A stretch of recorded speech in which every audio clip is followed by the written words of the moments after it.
Som. Boa noite, irmãos. E a graça e a paz do nosso Deus, amém? Amém. Amém. Ressuscita, Senhor.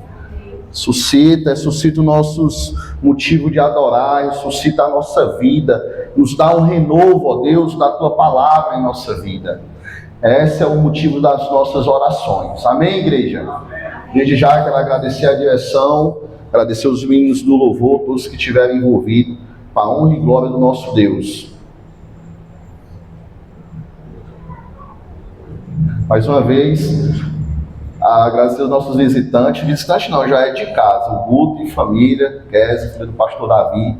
Essa semana eu falei para a irmã Fátima, cadê a saudade deles já, nunca mais vieram. Aí ela, não, a gente tem que dar um apoiozinho também lá na outra igreja. Não, mas a gente são daqui. Amém, filha? Seja bem-vinda ao nosso meio, amém? Você e o Guto, vocês sabem que vocês são de casa. Irmãos, vamos dar continuidade ao nosso estudo aqui em 2 Pedro.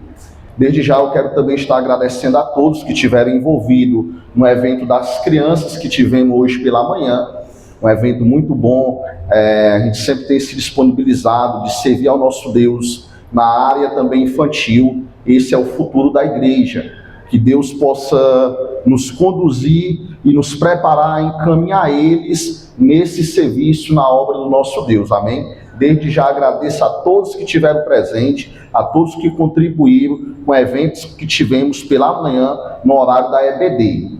Lembrando dos avisos da semana, quarta-feira temos culto de doutrina aqui na igreja, onde nós temos feito um curso sobre evangelismo, a importância de evangelizar, qual é o nosso papel. E também no domingo, culto de adoração, que se inicia às 18h30, e a nossa EBD, que se inicia às 9h. Amém?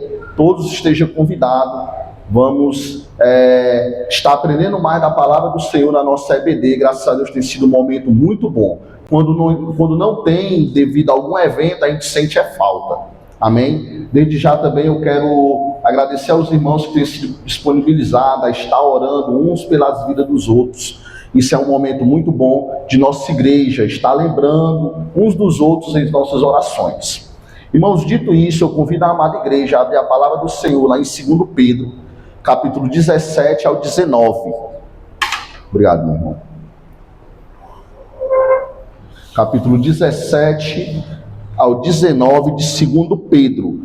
O caráter dos falsos mestres é baseada em promessas falsas, que nos leva à negridão das trevas. É o tema que eu vou estar trabalhando essa noite, trabalhando assim a parte C do verso 17, a parte B do verso 17 em diante. Mas vamos ler do verso 17 ao 19 de 2 Pedro, capítulo 2. Amém? Então, comigo, igreja, vamos ficar de pé em respeito à palavra do nosso Deus. Quero que os irmãos fiquem bem atentos à leitura. Esses tais são fontes sem água, névoa levadas pela tempestade, para os quais está reservada a mais profunda escuridão. Porque falando com arrogância, palavras sem conteúdo, enganam com desejos libertinos, de natureza carnal, aqueles que de fato estavam se afastando dos que vivem no erro, aqui eles falando dos novos convertidos, que estão se afastando do erro. Perceba bem a leitura. Prometem a liberdade, quando eles mesmos são escravos da corrupção, pois aquele que é vencido fica escravo do vencedor. Oremos. Deus amado, Pai glorioso, Deus bendito, Deus poderoso, majestoso, ó Deus, Tu és. Diante de nós, ó Deus, está aberta as Tuas Escrituras, pois nos revela, ó Deus, na mira da Tua vontade. Fala ao nosso coração, fala ao coração da Tua igreja. Que não venha ser eu, ó Pai, mas sim a Tua palavra, mas sim o Espírito Santo, ó Deus, que está sobre nós e paira sobre nós. É o que eu te peço em nome de Cristo Jesus. Amém. Amém. Irmãos, a linguagem vivida e utilizada no texto sublinha a urgência que os pastores têm em alertar os crentes, em alertar a igreja sobre a necessidade de discernimento, a necessidade de discernir o que estamos vivendo e o que temos que adorar e o que temos que seguir, ressaltando para a igreja que a verdadeira comunhão fraternal não pode coexistir com a hipocrisia e a falta de um verdadeiro amor cristão. Não podemos achar que para termos uma vida digna diante de Deus, uma vida limpa diante de Deus, temos que ser bajulados. Não, mas temos que servir a um Deus fiel. Temos que entender que os nossos pecados, as nossas calamidades, nos afastam do Senhor. Então a base em promessas falsas muitas vezes nos ensina a olhar para o nosso ego humano e nos torna pessoas orgulhosas, hipócritas e pessoas que precisam ser bajuladas. E o nosso Deus, ele não trabalha assim. Ao contrário, o nosso Deus trabalha em uma base que nos mostra quando estamos errados. A palavra de Deus, o Espírito Santo que nos convence do pecado, trabalha em torno disso, de nos mostrar que para ter uma vida digna, uma vida piedosa, temos que obedecer a Deus. Portanto, os crentes em Cristo são chamados a manter-se firme na fé, a manter-se alerta às influências corruptas neste mundo perverso. Temos que estar alertas para discernir a verdadeira razão de servir a Deus. Temos que estar alerta para discernir a natureza dos que se apresentam como portadores da comunidade de fé e portadores da palavra de Deus. Irmãos, eu vou mostrar um vídeo para dar uma ênfase maior à minha pregação, e não quero que os irmãos se escandalizem, porque mais tem se escandalizado o mundo quando tem se afastado dos caminhos do Senhor. Márcio?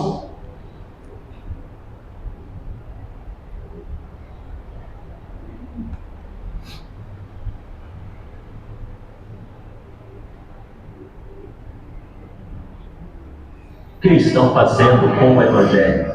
Mas isso não é Evangelho.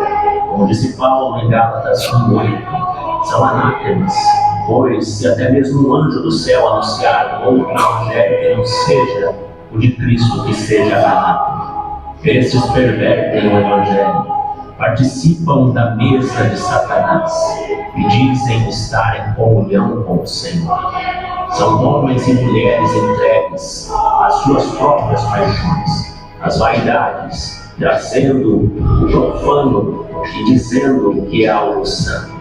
Esses estarão entre os que dirão naquele dia: Senhor, Senhor, nós não profetizamos em seu nome, e em seu nome não expulsamos demônios, e em seu nome não fizemos muitos milagres.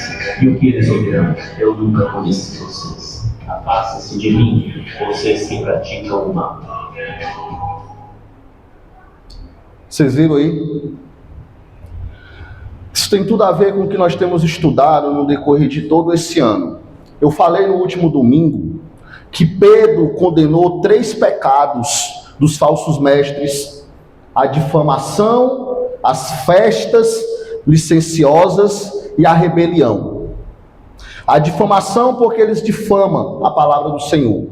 As festas porque eles vivem em torno disso. de festas humanas. E a rebelião, porque eles são pessoas rebeldes, não querem correção. Todos esses pecados nascem do orgulho e do desejo egoísta de uma vida mentirosa. O verdadeiro servo de Deus, ele é humilde e procura servir ao Senhor Jesus Cristo e aos outros com amor. O verdadeiro servo de Deus não pensa na sua própria glória e nem no pagamento, pois serve a Deus por amor e obediência. Nós vamos ver nessa noite, na parte B do verso 17 em diante, sobre a mais profunda escuridão, ou, em algumas traduções, negridão das trevas. Observe o que diz a parte B do verso 17. Aqui ele está se referindo já aos falsos mestres. Nós vimos aqui a parte A no domingo que eu preguei sobre esse tema. Esses tais são fontes sem água, névoas levadas pela tempestade, para o qual está reservada a mais profunda escuridão, ou a mais profunda negridão das trevas. De acordo com as escrituras bíblicas, a escuridão e as trevas muitas vezes simboliza a ignorância espiritual, ou o afastamento de Deus, ou até mesmo o juízo de Deus. A escuridão nunca é algo bom. Este versículo faz parte de uma sessão que Pedro nos alerta a comunidade cristã sobre os perigos dos falsos mestres e as suas doutrinas enganosas e egoístas. Ao descrevê-los aqui como fontes sem água, Pedro enfatiza que, apesar de suas promessas de conhecimento e satisfação espiritual, eles são, na verdade, completamente vazios.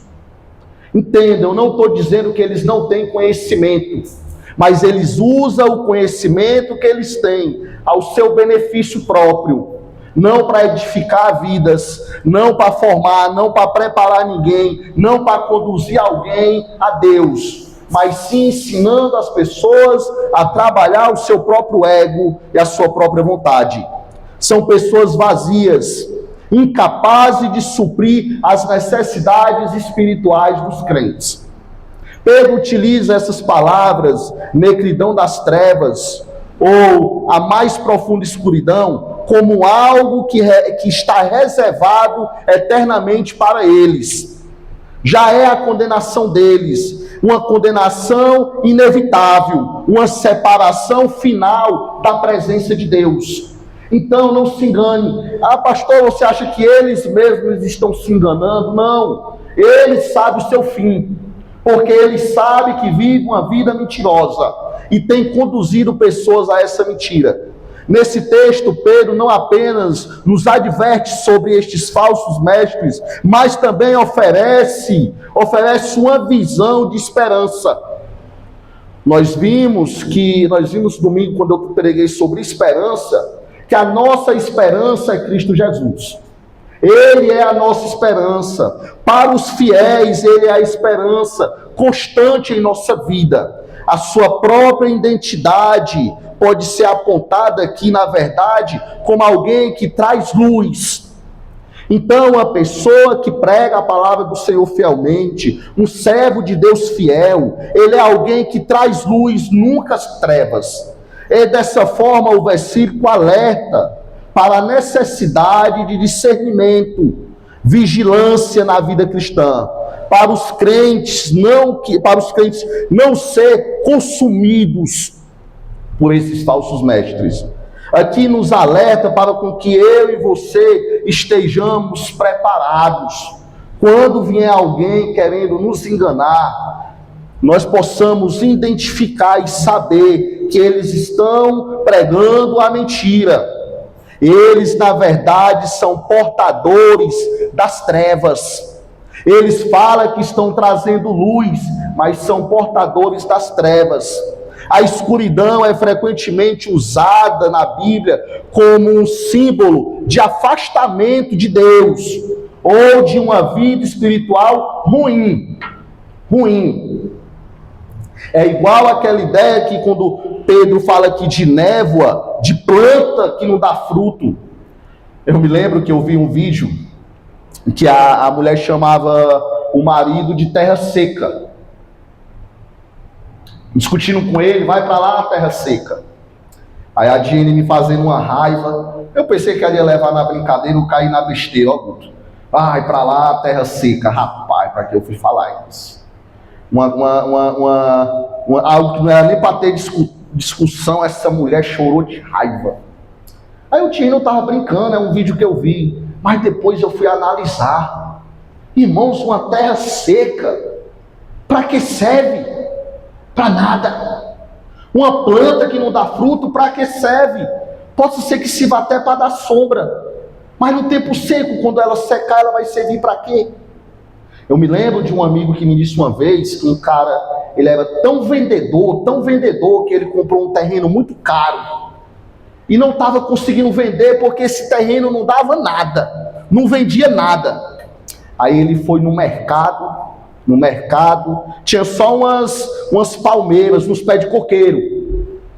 Aí ele foi no mercado, comprou uma chapa enorme, aí mandou queimar a chapa todinha e deixou lá no terreno, mandou fazer algo como se fosse uma churrasqueira, botou vários pau lá, aí parou um cara no caminhão.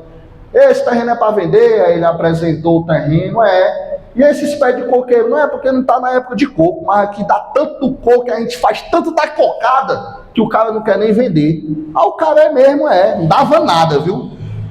Como é que a gente vai saber que isso é verdade? Tem ali o tacho. Não foi assim, meu Luiz? Tem ali o tacho queimado.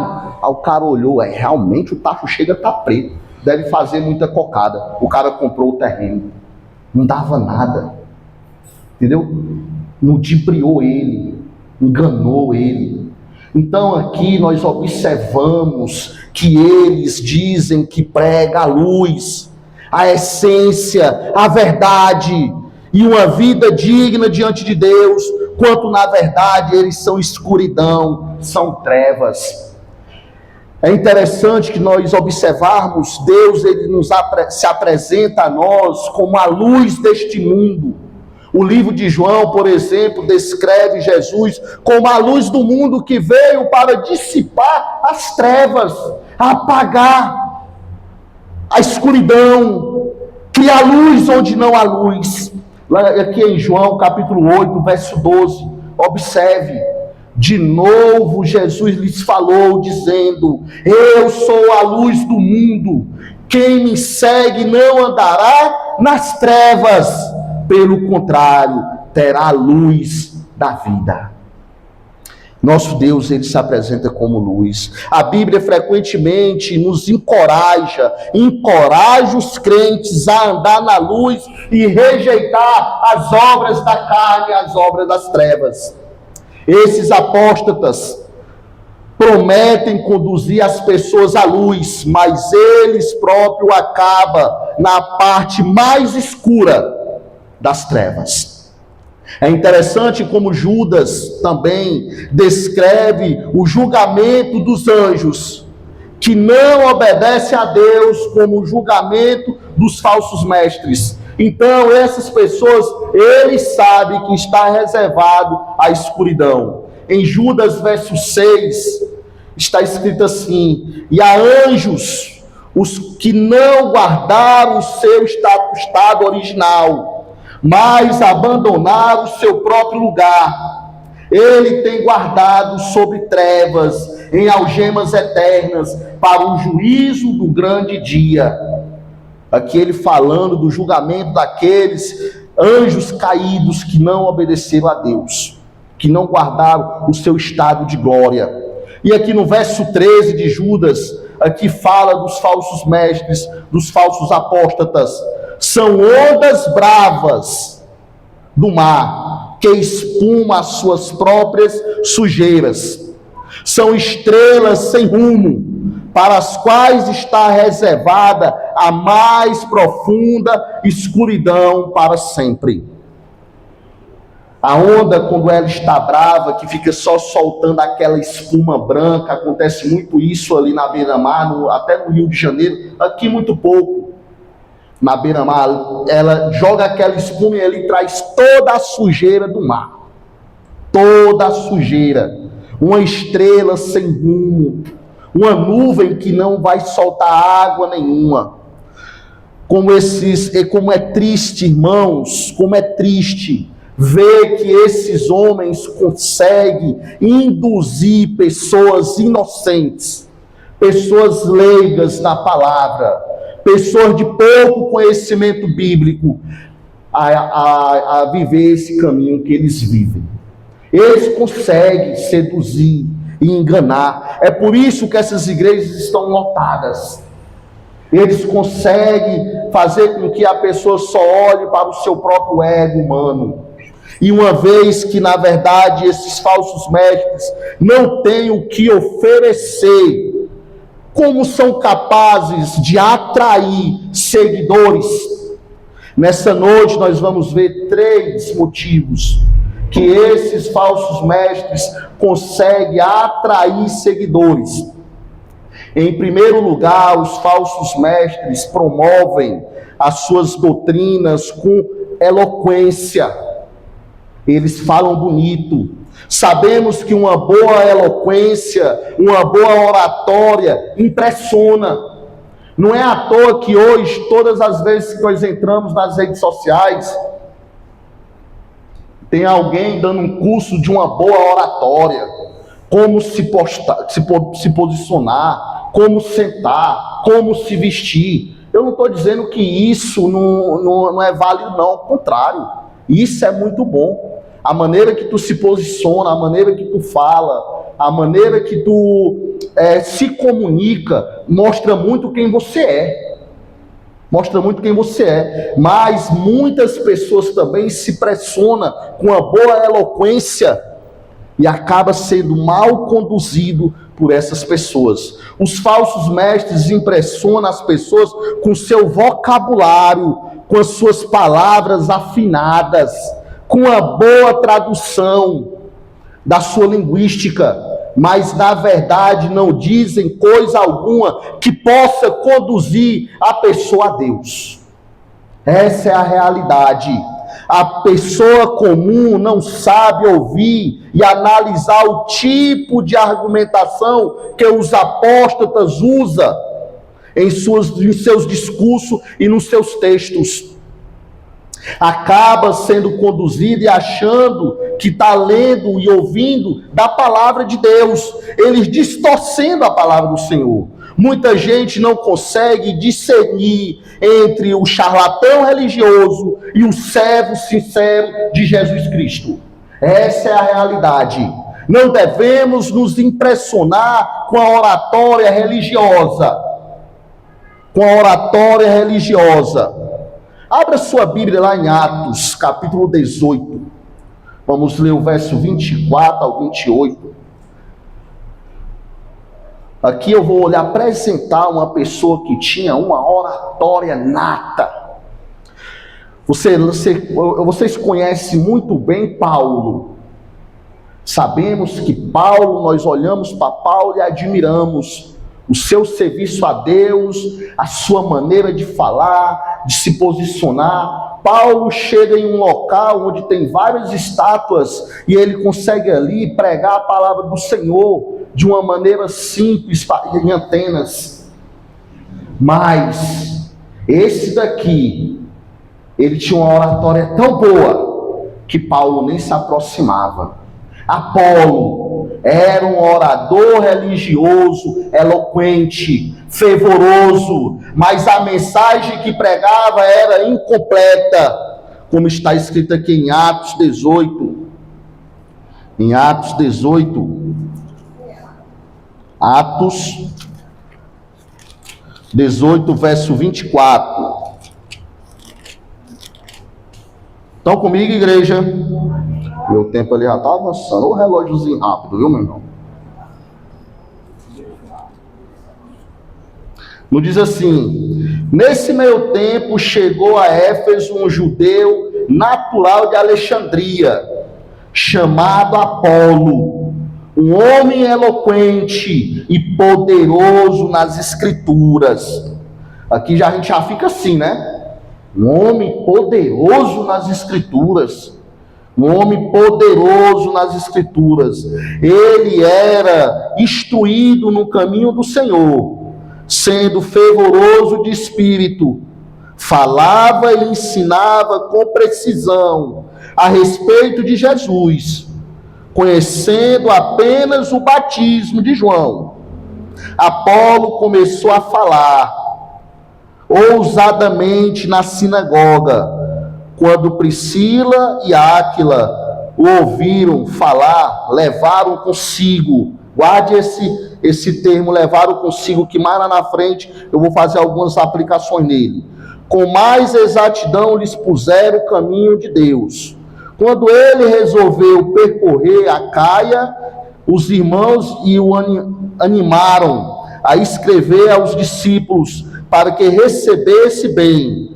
Tendo chegado, Apolo auxiliou muito aqueles que mediante a graça havia crido, porque com grande poder convencia publicamente os judeus, provando por meio das escrituras que Jesus era Cristo.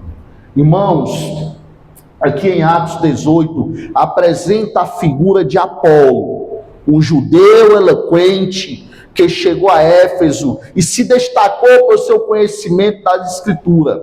Apolo era um evangelista fervoroso, bem instruído na fé, mas possuía um conhecimento limitado sobre Deus. Ele só entendia até então o batismo de Jesus Cristo. Mas a parte de renúncia, de se sujeitar à palavra, a parte da ressurreição, ele ainda não conhecia. Mas mesmo assim ele conseguia conduzir várias pessoas pela sua maneira de falar. Falava na sinagoga. Apolo era um evangelista fervoroso. O uso dos termos eloquente e poderoso sublinha a sua habilidade oratória e a sua eficácia ao lidar com as escrituras. Mas naquela ocasião, o versículo aqui ressalta a importância de ser bem instruído no caminho do Senhor, mostrando que a eloquência e o fervor no ensino são valiosos, mas o conhecimento adequado é ainda mais fundamental na vida cristã. Porque muitas vezes somos conduzidos por pessoas que pregam a palavra genuinamente, mas não a palavra que nos corrige e que nos ensina, mas sim a palavra que nos traz apenas um conforto humano. Quando fala que temos que renunciar o nosso próprio eu, a nossa própria vontade, que tem que ser trabalhado o nosso pecado, os nossos vícios, aí já não agrada mais. Aí já fica o quê? Aí ele já está falando besteira. Aí ele, até então eu me batizo, porque Jesus se batizou. Mas largar os meus vícios, largar os meus amigos que não são crentes e que não querem ser conduzidos pela palavra, aí fica difícil. Renunciar o meu tempo em prol do tempo de Deus, aí já é outra história. Apolo tinha um vasto conhecimento no Antigo Testamento, por ele ser de Alexandria. Mas o que estava sendo pregado naquela ocasião para a formação da igreja era o batismo de Jesus Cristo e a ressurreição dentre os mortos. Isso aqui era a importância, era aquele entendimento que quando tu mergulhava nas águas, tu estava morrendo para o mundo, e quando tu ressurgia, estava ressurgindo como uma nova criatura. Então o teu passado ia ser apagado, os teus antigos costumes ia ter que ser renunciado, tu ia ter que viver uma vida diferente para com Deus. É por isso que aqui Priscila e Áquila se aproximam de Apolo para ensinar instruir sobre Jesus Cristo, o nosso Senhor, e a importância da ressurreição. É por isso que aqui nós encontramos Priscila e Áquila levaram-no consigo para instruir. Paulo tinha cuidado de não edificar a fé de seus convertidos em suas palavras e nem a sua sabedoria. Ele não queria que as pessoas se prendessem a Paulo ou a Apolo, mas sim que a pessoa renunciasse o seu ego e se prendesse, se alicerçasse na palavra com Deus, com Cristo. Ele sempre dizia não a mim, mas a Ele. Lembra lá em Romanos? Não a mim, mas a Ele, a toda honra, toda glória. Sejam meus imitadores, porque eu sou de Cristo. Paulo já queria prevenir o problema que aconteceu em Corinto, que criaram uma divisão em torno deles. Os irmãos discutiam entre si, uns querendo seguir Paulo e outros querendo seguir Apolo. Apolo era eloquente, mas falava que não precisava renunciar a si próprio. E já Paulo mostrava e deixava bem claro que para seguir a Cristo tinha que nascer de novo e renunciar à sua vida pecaminosa. Paulo ele escreveu isso para nos alertar. E embora ele apenas observasse que ele estava ensinando por falta de conhecimento ou de uma eloquência maior, ele deixa bem claro para os coríntios: Paulo era um homem brilhante, mas o seu ministério era simples e prático. O seu ministério era simples e prático, servir a Deus, pregar com o objetivo de expressar a verdade e não de impressionar as pessoas. Sabia a diferença entre comunicação e manipulação. Paulo sabia. Irmãos, no começo que eu cheguei aqui, os nossos cultos davam menos pessoas do que dá hoje. Muito menos. Muito menos. A gente tinha um grupo que se reunia para orar numa quinta-feira. O nosso culto era na terça. Tinha poucas pessoas. No domingo também. Eu vim de uma igreja que tinha 300 membros. 300 membros. E muitos lá da minha igreja iam me perguntar: pastor, tu tem certeza que tu vai largar essa igreja aqui para ir para ali? Aí eu, meu irmão, onde o Senhor me botar eu vou. E teve alguns que me acompanharam, que hoje não estão mais aqui. Quando eu comecei a pregar para 4, 5, 6, da mesma maneira que eu prego, que sempre preguei, porque para mim eu sou fiel à palavra e a Deus acima de tudo. A palavra que a gente ministra aqui, ela primeiro transforma e maltrata o meu coração. Ela primeiro me faz chorar e me faz eu reconhecer que eu sou pecador todos os dias. Ela trabalha em minha vida. Aí um deles chegou para mim e disse assim: pastor, aqui o senhor pode relaxar. O conhecimento dos irmãos são poucos, os irmãos são poucas pessoas. O pastor pode diminuir o nível. Aí eu prego para o homem. E eu prego para o homem. Eu me formei para o homem. Eu aceitei a Cristo reconhecendo o que Ele fez por mim. Não foi homem nenhum, não. Foi Ele. Irmãos, no dia que eu chegar aqui e tiver só uma pessoa aí, tiver eu aqui e a Dini aí, ela vai ouvir a pregação do mesmo jeito. Do mesmo jeito. Tenha certeza disso. Tenha certeza disso. Irmãos, com todo respeito a cada um de vocês, eu não prego para agradar homem nenhum.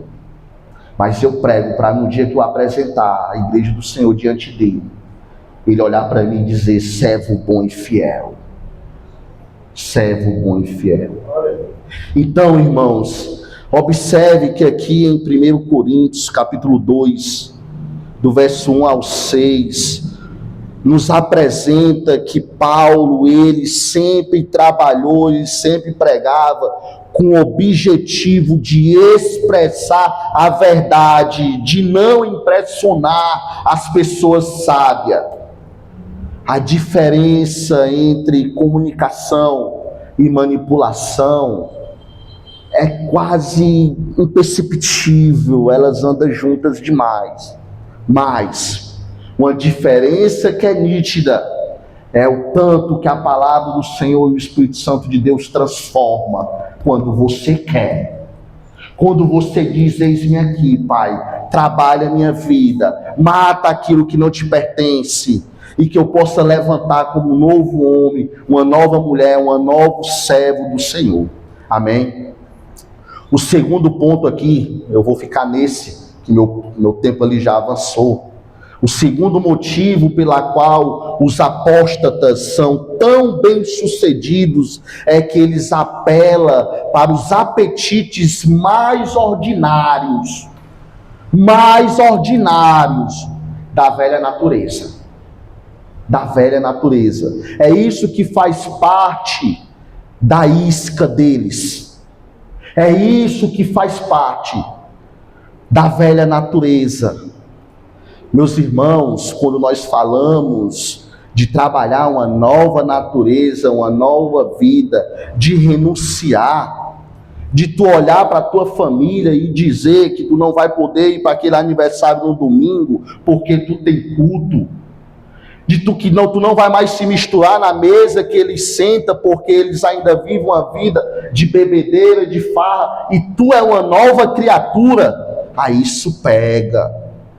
Isso pega. Os meus pais não são crentes. Só uma irmã minha que mora no Rio que é. A outra irmã que mora aqui não é. Eu já falei isso várias vezes aqui. Todo evento que eles marcavam era no domingo. E ficava irado porque eu não ia, eu não vou. Pastor, é porque o senhor é pastor. E eu nasci pastor, foi? Eu sei que o meu chamado foi desde o ventre. Eu sei disso. Mas eu não nasci pastor, não. Filho de pastor não é pastorzinho, não, viu? Agora eu nasci servo. Quando eu reconheci o que meu Cristo fez por mim, eu sempre fui servo. Sempre. Às vezes não tinha função nenhuma na igreja, mas o meu compromisso era com o culto de adoração, com a minha escola bíblica. Sempre, meus irmãos. Sempre. Sempre. Só de casado eu estou com 19 anos. Só de casado. E noivamos na igreja, casamos na igreja, e desde lá do mesmo jeito. E quando ela olhava para mim que dizia: eu não vou, não, eu, pois fique. E quando era minha vez, ela: não vai não, pois fique. Ficava um esperando pelo outro. Não, somos suporte. Nós somos suporte. Verdadeiramente nós somos suporte. O casal é uma coluna. É uma coluna. Mas uma coisa eu te digo: a salvação ela é independente. Lembre-se disso. Lembre-se disso. Um vai e o outro fica. Lembre-se disso. Trabalhe a sua vida espiritual para com Deus. O seu cônjuge vai lhe ajudar.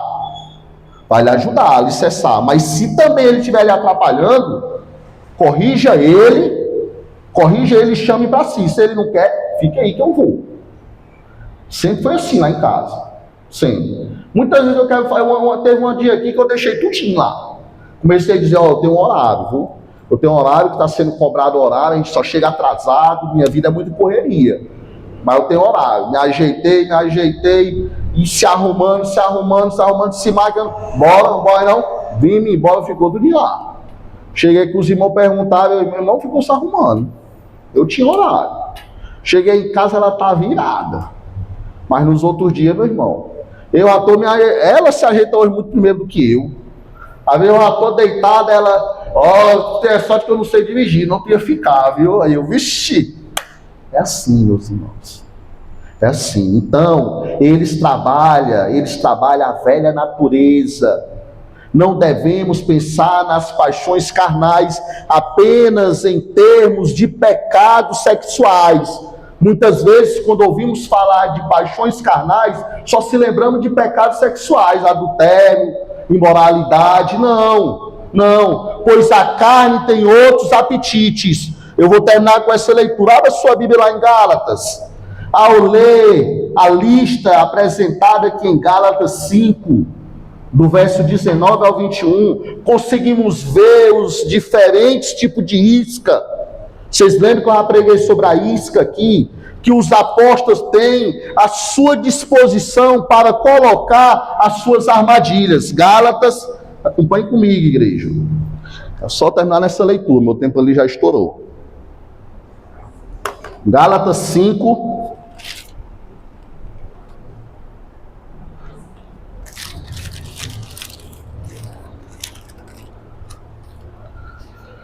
verso 19 em diante, não diz assim. Estão comigo?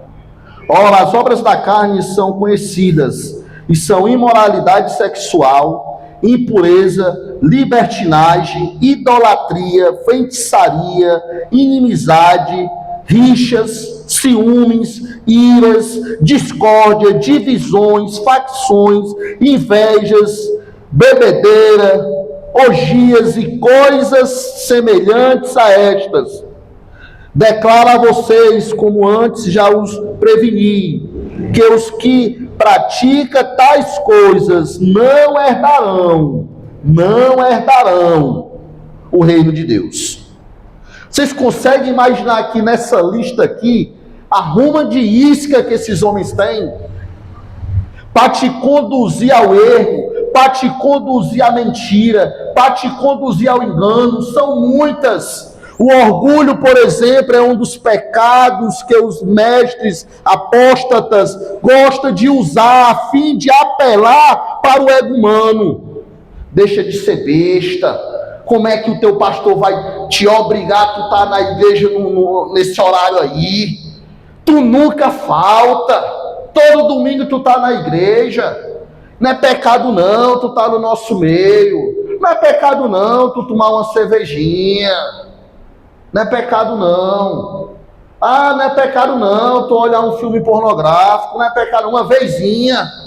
É assim que eles falam. O verdadeiro servo de Deus, ele é capaz de discernir os outros e corrigir os outros com amor. E eles são pecadores perdidos. Mostrar isso para eles, debaixo da ira de um Deus santo. Esse é o nosso papel, esse é o verdadeiro servo. Não querer manipular para com que o nosso pecado seja algo visto normalmente. Não é. Mas o ministério apostata, eles procuram evitar e fazer a pessoa sentir-se culpada. Ele quer com que a pessoa se sinta bem, que tudo seja normal. E não é assim que nosso Deus trabalha. Irmãos, aí nós encontramos aqui a outra parte de Gálatas, que destaca as qualidades que devem ser evidentes na vida de um cristão que se deixa guiar pelo Espírito Santo. Olha aqui em Gálatas 22, em Gálatas 5, no verso 22, para encerrar, ao 26. Nós vimos que o fruto da carne, se continuarmos nele, não vai nos levar a nada. Não vamos herdar o reino de Deus. Há o fruto do Espírito, mas o fruto do Espírito é o amor, a alegria, a paz, a longanimidade, benignidade, bondade e fidelidade, mansidão e domínio próprio. Contra essas coisas não há lei. E os que são de Cristo Jesus crucificaram a carne com as suas paixões e os seus o quê? Os seus desejos. Então, o que é que tem que prevalecer em nossa vida? É o que Cristo fez na cruz por nós. E é o desejo dele sobre nós. E o desejo dele sobre nós é que um dia nós venhamos nos apresentar a ele, e ele possa olhar para cada um de nós e dizer: servo bom e fiel. Amém? Servo bom e fiel. Não, e no verso 25, se vivemos no Espírito, andemos também no Espírito. Não nos deixamos possuir de vanglória, provocando uns aos outros, tendo inveja um dos outros. Se vivemos no Espírito, é Ele que nos conduz. Não é as falsas promessas, não é os falsos mestres, não é um pastor idiota, não é, é o Espírito. E Ele vai nos conduzir através da palavra. É Ele que vai corrigir a nossa vida, o nosso pecado. É Ele, para que um dia nós possamos nos apresentar e Ele dizer: servo bom e fiel. Amém? Vamos ficar de pé e orar ao nosso Deus. Irmãos, eu vou querer rapidamente uma reunião com a diretoria, com os diáconos. O Márcio vai soltar um videozinho aí. Com os diáconos, eu vou precisar da irmã Margarida, irmã Diene também. Só. Amém? E os nossos diáconos. Enquanto o Márcio solta aí. Márcio, eu vou orar e depois você solta, tá bom? Vamos orar ao nosso Deus. Senhor Deus gracioso, Pai bondoso, Deus misericordioso, Pai querido, muito obrigado, ó Deus, pela Tua palavra em nossa vida. Pai, muito obrigado, ó Deus, pela família, ó Deus, do pastor Davi aqui, ó Deus. Leva eles, ó Deus, para os seus lares em paz. Conduz, ó Deus, protege, guarda, Kézio, Guto, suas filhas, ó Deus, diante de Ti. Pai, muito obrigado pela Tua igreja aqui reunida, pelos louvores, pela adoração, por cada família aqui representada. Pai, nos direciona a entender, ó Deus, a Tua vontade para a nossa vida. Pai, que o ego humano, o orgulho humano, ó Deus, venha cair sobre terra, Deus, nesse momento. E que venha prevalecer, ó Deus, o Espírito Santo que nos conduz a uma vida santa diante de Ti. É o que eu te peço. E que a graça de nosso Deus, o amor do Pai e a comunhão do Espírito Santo esteja sobre cada um de vocês, hoje e sempre. E a igreja do Senhor diz: amém. Amém. Aí foi hoje, viu, meus irmãos?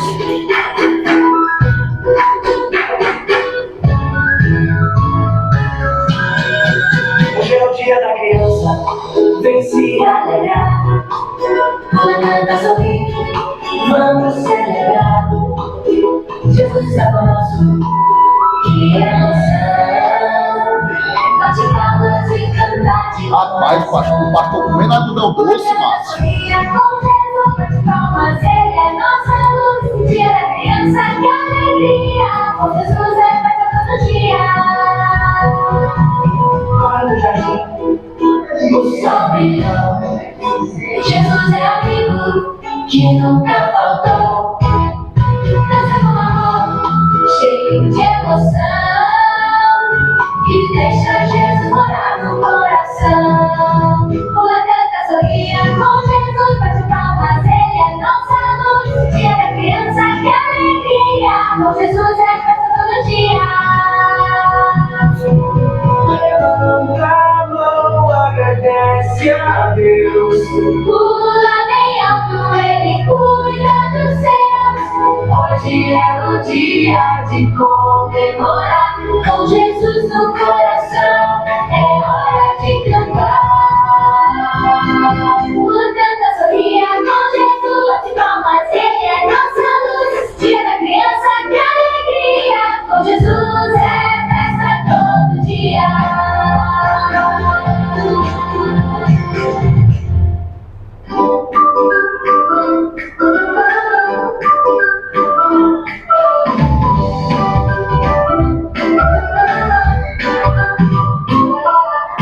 Hoje é o dia da criança, vem se alegrar.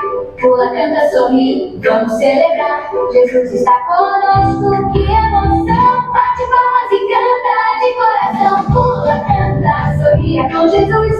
Bate palmas, Ele é nossa luz. Dia da criança, que alegria. Com Jesus é festa todo dia.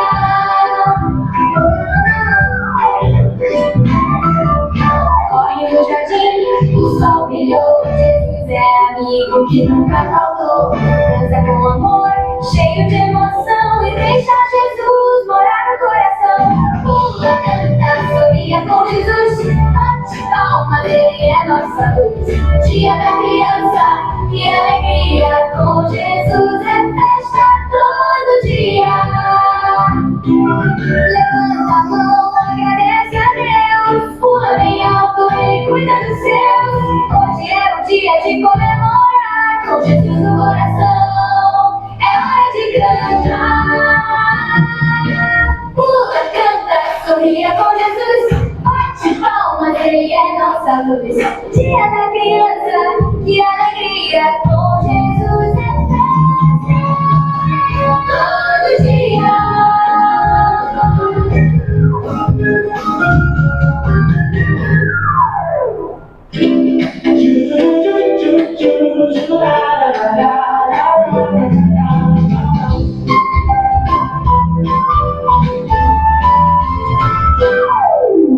Hoje é o dia da criança, que alegria no ar, sorrisos e abraços, é tempo de brincar. Jesus está conosco, cuidando com amor, enche o nosso dia de risadas e cor. Dia da criança, que alegria, com Jesus é festa todo dia. Dia da criança, que amor sem fim, Jesus sorri e canta junto assim. Brincando na fazendinha, no jardim ou no quintal, Jesus olha e sorri, Ele é nosso ideal. Com Ele aprendemos o que é amar. Foi um momento muito bom, irmãos. Desde já agradeço a todos que fizeram esse trabalho acontecer. Foi muito bom. É um dia cansativo, mas foi maravilhoso. Amém. Desde já agradeço a cada um de vocês. O interessante é que aquela foto que está a irmã Margarida com eles tudinho, foi eles que quiseram. Vamos bater uma foto, irmã Margarida. Não foi, irmã Margarida? Vamos bater uma foto. Eles reconhecem, são gratos por tudo que a gente faz. E é uma gratidão e um carinho sincero. Sincero. Amém? Irmãos, boa noite a todos. Que a graça do nosso Deus esteja sobre a vida de vocês. Amém?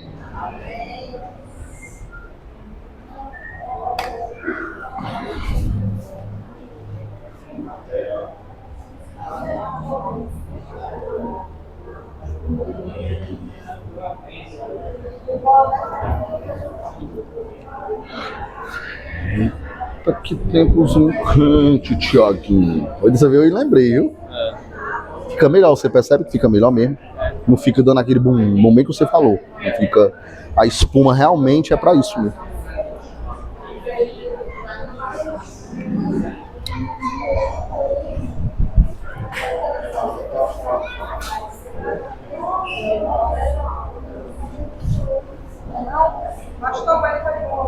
Graças